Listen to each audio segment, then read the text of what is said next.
Welcome to Penrose Learning, where we make understanding easy.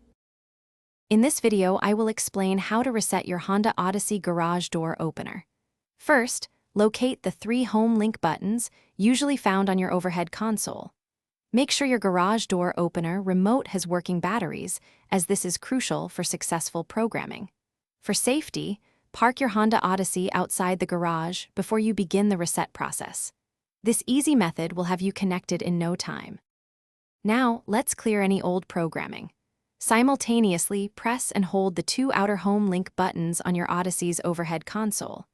Keep holding them down until the home link indicator light begins to flash rapidly. This rapid flashing confirms that all previous garage door opener codes have been successfully erased from your vehicle's system. You're now ready for a fresh start. Next, we'll program your new opener. Hold your garage door remote 1 to 3 inches away from the home link buttons.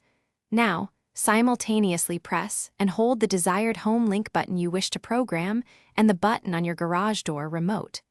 Continue holding both buttons until the home link indicator light changes from a slow flash to a solid, steady light.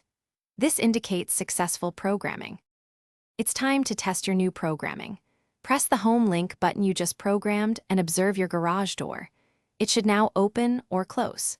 If it doesn't respond, simply repeat the programming steps from the beginning, ensuring you hold the buttons long enough.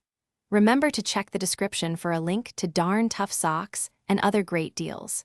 Enjoy the convenience of your newly programmed Honda Odyssey garage door opener.